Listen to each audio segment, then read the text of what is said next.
عليكم ورحمة الله وبركاته. جرجرتو كبجمتوتا أردوتوتا بيجيكو أكم جرتان جريني أكم سمبرا والله مدا باية تكبريت الحمد لله العالمين ميسنو أكم جرتان جريني أكم سمبرا إذا ويا داتس كوبي كيا تمرد كوبي كبدي سني كيا تنجرا كوبي كيا على يرو إرتي جدا كورونا فيروس وكا كوفيد-19 dan والكبتي هذا يرو كويا هذا كان سني كيا سني جدا haga tumura kopi kotiti nordofan aferra koti ega kanuti ordoflus jechuudha kanuti ilaalu gaggabaabsine guutuu alama irratti lakkoofsina mota dhukkuba kanaan qabamanii hagam ga'ee jira. Akkasuma namoonni balaa dhukkuba kanaatiin hagadhaatti lubbuu dhaban hagam tokko ga'ee jira kan jedhu.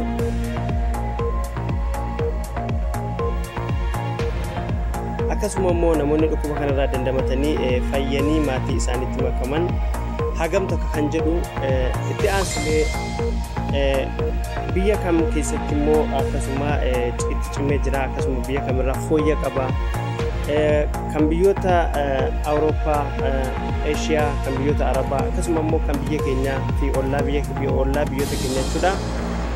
Gaggabaabsine kan wajjiniin ilaalu ta'a jechuudha kan nuti hordofnus data international information dhugaa irratti hundaa'ee akkuma isin agartan kana jechuudha irraa kan ilaalu ta'a haga xumura qophii konkolaachitti ne hordofaan affeerraa kooti. Egaa jalqaba irratti kan ilaalu jechuudha akkuma isin gabataa gubbaa irratti argartan lakkoofsa namootaati. Guutuu alamaa keessatti lakkoofsi hagam ga'ee jira namoonni dhukkuba kanaan qabaman kan jedhu ilaalla jechuudha. Egaa akkuma isin agartan namoota miliyoona 8f 547,039 qaqqabee jira. Akkasuma namoonni hagadhaatti balaa dhukkuba kanaatiin lubbuu dhaban jechuudha. Namoota miliyoona 4,54,947 ta'uu ragaan ka guyyaadhaa daataa kanarratti nuuf gadhiifame in mul'isa jechuudha. Akkasuma namoonni immoo dhukkubicharraa fayyan hagadhaatti dhukkubichaan qabamanii kaanii namoonni dhukkubicharraa fayyanii jechuudha maatii isaanii faamilii isaaniitti nagaan makamanii jireenya mataa isaanii jammaran jechuudha namoota miliyoona 4,400 fi 97 fi 24 qaqqabanii jiru jechuudha akka waliigala alama kanaatti kan nuti ilaalle jechuudha. Hamma gara warra sadarkaadhaan kaa'amanii jiranuu akkasuma immoo biyya kamitti cimee jira kan jedhu wajjin ilaallu ta'a. Egaa garasitti deemaa jirra haga xumuraatti isin qaama qalbiin na hordofuu qofa viidiyoon kun yoo isinitti tole share like akkasuma namoonni peejii kiyyaaf hariyaa taatan abliinaa tur jechuudhaan subscribe gochuudhaan kotta faamilii taaniif waa walirraa hubannaan isiniin jedha. Egaa kunoo haala kanaan nuuf fidee jira jechuudha.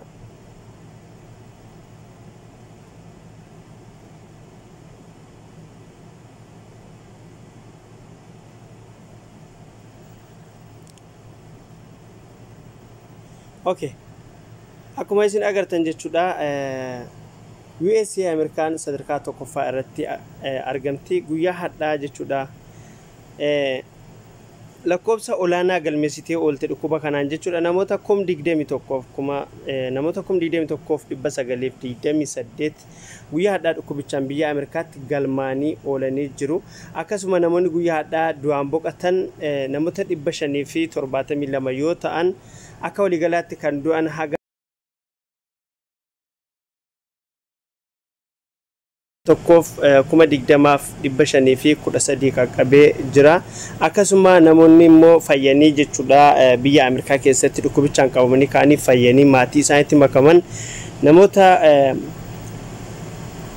923,290 qaqqabanii jiru jechuudha. Akka waliigalaatti biyya Ameerikaatti namoonni dhukkubni kun irratti argame jechuudha namoota miliyoona 2,256,390 sadarkaa tokkoffaa irratti Brazil sadarkaa lammaffaa irratti kan argamtu guyyaa hadhaa Ameerikaatti aantee lakkoofsa namoota dhukkuba kanaan qabamanii olaanaa kan galmeessiteedha. Akkasumas sadarkaanis itti aantee jirti Ameerikaatti jechuudha. Sadarkaa lammaffaa irratti argamti. Egaa namoota 17,833 galmeessitee ooltee jirti jechuudha. Akkasuma namoonni du'an guyyaa hadhaa namoota 1,083 yoo ta'an akka waliigalaatti kan du'an jechuudha namoota 47,748 qaqqabanii jiran. Akkasumatti namoonni dhukkubicharraa fayyan biyyattii keessatti namoota 500 fi 3,507 qaqqabeera jechuudha. Biyyattii keessatti namoonni hagadhaatti dhukkubichaan qabaman akka waliigalaatti namoota 978,142 akka sadarkaatti lammaffaa. Ruusiyaan sadaffaa irratti kan argamtu guyyaa hadhaa namoota 7,790tu galmaa'ee oolee. Akkasuma kan guyyaa hadhaa du'an namoota 182 yoo ta'an akka waliigalaatti kan du'an namoota 7,660. Akkasuma namoonni fayyan namoota 313,963 yoo ta'an kan dhukkubni kun irratti argame biyyattii keessatti akka waliigalaatti namoota 561,91 jechuudha. Indiyaan sadarkaa afuraffaa irratti kan argamtu guyyaa hadhaa namoota 13,827 dhukkubichaan qabamanii oolan. Akkasuma guyyaa hadhaa kan du'an namoota 342 yoo ta'u akka waliigalaatti kan du'an namoota 12,604. Kanneen fayyan namoota 2,582 akkasumatti namoonni dhukkubichi irratti argame biyyattii keessatti jechuudha namoota 381,91 jechuudha. UK sadarkaa shanaffaa irratti kan argamtu guyyaa hadhaa namoota 1,218 dhukkubichaan qabamee oolee. Kan guyyaa hadhaa du'an namoota 135 yoo ta'u akka waliigalaatti kan du'an namoota 42,288 jechuudha. Akkasuma biyyattii keessatti hagadhaatti namoonni dhukkubni kun irratti argame namoota 300,469 jechuudha. Spain sadarkaa ja'affaa irratti kan argamtu guyyaa hadhaa fooyya'ina bareedaa qabdi. Egaa akkuma isin agartan namoota 585 guyyaa hadhaa dhukkubichaan galmaa'ee oolee kan du'e hin jiru jechuudha. Egaa akka waliigalaatti kan du'an namoota 27,136 namoonni dhukkubni kun irratti argame jechuudha. Akka waliigalaatti biyyattii keessatti namoota 292,348 jechuudha. Peeruun sadarkaa torbaffaa irratti kan argamtu guyyaa hadhaa kan du'es ta'ee kan dhukkubichaan galmaa'e hin jirani. By the way dubbii keenya keessatti wanni beekuu qabdan kanneen bicaa dibamee jiru qalamii keelloo kan dibamee jiru kun kan guyyaa irraa jechuudha. Kan guyyaa irraa galmaa'anii dhukkubichaan qabamanii. Akkasuma kan qalama halluu diimaa qabu kun kan guyyaa hadhaarraa du'aan boqotan jechuudha agarsiisaa jechuudha. Kanaafuu haaluma wal fakkaatuun guyyaa hadhaa kan dhukkubichaan galmaa'e hin jiru bakka duwwaadha jechuudha. Akkasuma kan du'es hin jiru jechuudha Peeruu keessatti. Kanneen dhukkubicha akka waliigalaatti biyyattii keessatti du'aan boqotan namoota 7,257 yoo ta'u kanneen fayyan namoota 128,622 jechuudha. Akkasuma namoonni biyyattii keessatti dhukkubni kun irratti argame jechuudha namoota 240,908 jechuudha. Egaan Itaaliin sadarkaa 8ffaa irratti argamte jechuudha. Guyyaa hadhaa namoota 331 galmeessitee oolte jechuudha. Akkasuma kan du'an guyyaa hadhaa namoota 66 yoo ta'an akka waliigalaatti kan du'an namoota 34,514 jechuudha. Akkasumatti namoonni fayyan namoota 180,544 yoo ta'an namoonni biyyattii keessatti akka waliigalaatti dhukkubni kun irratti argame jechuudha namoota 238,159 jechuudha. Egaa biyya Chaayil jedhamtu tokko jirti. Biyyi kun sadarkaa tolaalee sadarkaa 9ffaa irra jirti.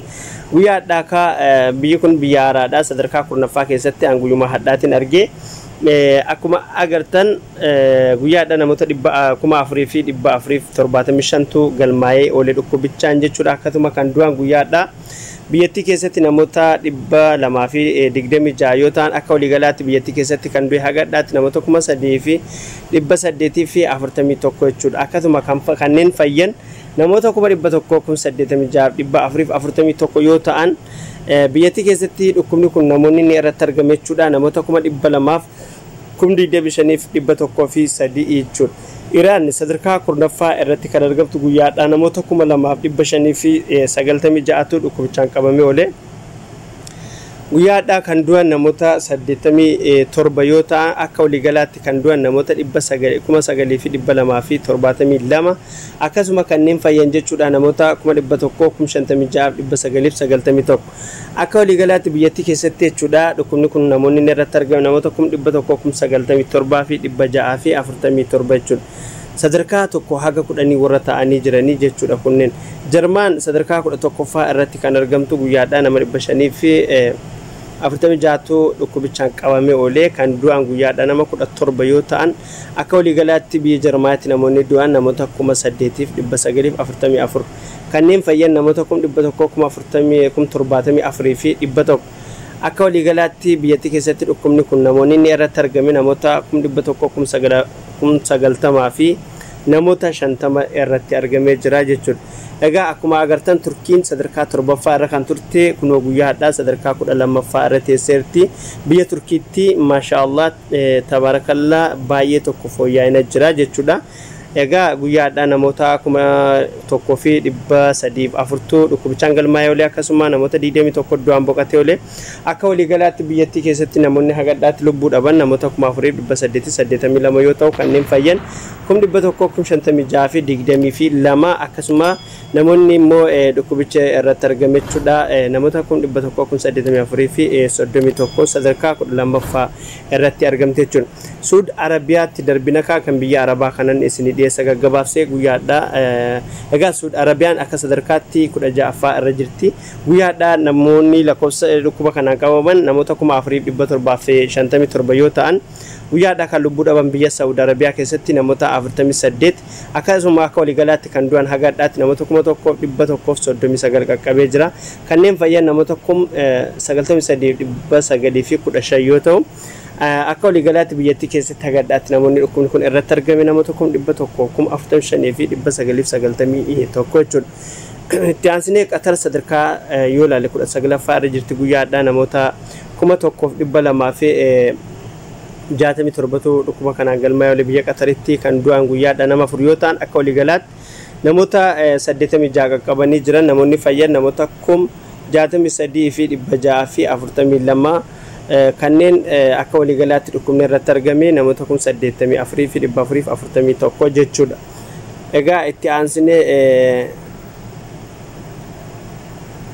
aansinee ka biyya Kuwait arganna. Kuwait sadarkaadhaan 33ffaa yoo taatu guyyaadhaa namoota 541 dhukkubichaan qabame oole. Akkasuma namoota 2tu du'aan boqotee guyyaadhaa akka waliigalaatti namoota 308 kanneen fayyan namoota 29,512 yoo ta'an kanneen dhukkubni kun irratti argame namoota 38,74 jechuudha. Akkasuma Omaan sadarkaa 40ffaa irra jirti. Guyyaadhaa namoonni dhukkuba kanaan qabaman biyya Oomaatti namoota 739 kan guyyaadhaa du'an jechuudha. Namoota 3 yoo ta'an akka waliigalaatti namoota 119 qaqqabeera. Kanneen fayyan namoota 13,264 jechuudha. Akka waliigalaatti dhukkubichi namoonni irratti argaman biyya Oomaan keessatti namoota 26,818 jechuudha. Egaa Bahareen arganna. Itti aansinee Bahareen guyyaa hadhaa akka sadarkaatti sadarkaa 47 irratti argamti. Guyyaa hadhaa namoota 469 dhukkubichaan qabame oole. Kan du'an guyyaadhaa nama 6 yoo ta'u akka waliigalaatti namoota 55 qaqqabee jira. Egaa kanneen fayyan namoota 14,696 yoo ta'an akka waliigalaatti namoonni dhukkubni kun irratti argame jechuudha. Namoota 20,430 ni sadarkaa 47ffaa irratti argamti Bahareen jechuudha. Kunneen egaa kanneen gaggabaabsinee kan biyyoota Arabaa ilaalledha jechuudha. Amma gaggabaabsinee kan biyyoota Keenyaatii fi ollaa biyya keenyaa kan laallu ta'a. Itti aansee egaa Dubaay ilaalleetu dabarfannaa. Asumaan Dubaayin sadarkaa 39ffaa manno 29ffaa irratti argamti. Guyyaadha namoonni dhukkubichaan qabaman namoota 388 yoo ta'u guyyaadha kan du'an namoota 3 akkasuma akka waliigalaatti kan du'an namoota 298 qaqqabeera. Kanneen fayyan namoota 30,241 akka waliigalaatti biyya Dubaay keessatti dhukkubni kun namoonni inni irratti argame jechuudha. namoota 41,752 jechuudha. Kun kan biyyoota Arabaati. Egaa amma kan biyyoota keenyaaf ollaa biyya keenyaa irraa eegallee kan Egypt irraa eegallee yoo kan laallu ta'e jechuudha. Sadarkaadhaan sadarkaa 27ffaa 26ffaa irra teesseerti Egyptii. Guyyaa hadhaa namoota 1,218 dhukkubichaan qabamee oolee.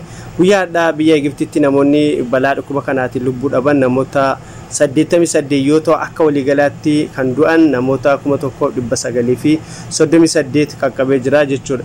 Egaa kanneen fayyan namoota 13,528 yoo ta'u akka waliigalaatti namoota 50,437 irratti dhukkubni kun argamee jira. Sadarkaadhaan sadarkaa 26ffaa irra teessee jirti jechuudha. Egaa kanatti aansinee Suudaan ilaallaa. Suudaan sadarkaa dhaayyoo laallee sadarkaa 68ffaa irratti argamti.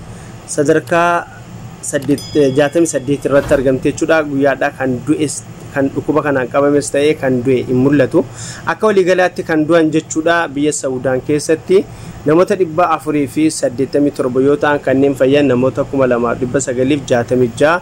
Akka waliigalaatti dhukkubichaan namoonni qabaman biyyattii keessatti namoota 820 jechuudha. Itti aansinee kan argannu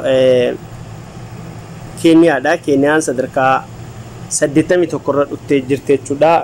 Samuunii darbegaa akkuma agarreetti waliin laalletti jechuudha.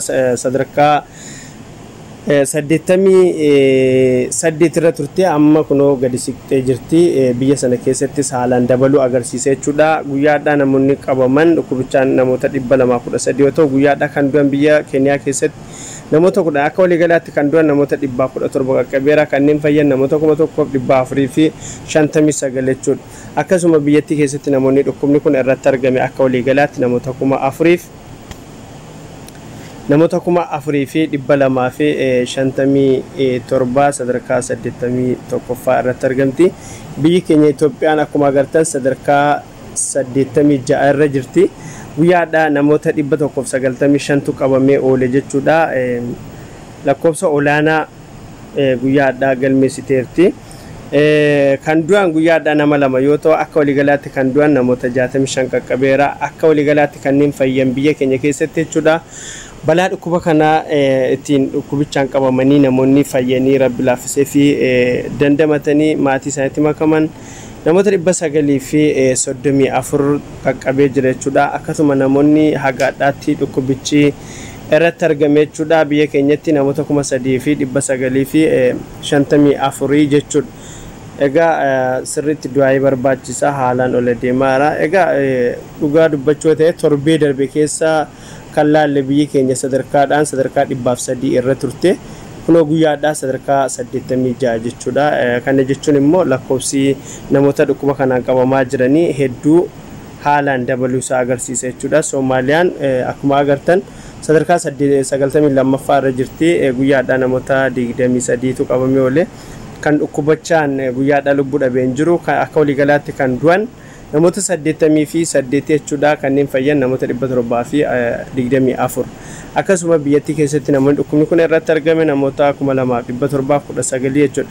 Egaa kabajamtoota hordoftoota qophii kootii qophiin kiyya guyyaadhaatiif an qopheeffadhee isiniif dhiyaadhe kana fakkaata. Haga qophii biraatiin walitti deebinutti nageenyi rabbi bakka jirtanitti isiniif haa baay'atu. Wassalaamu alaikum wa rahmatullahi wa barakaatuh.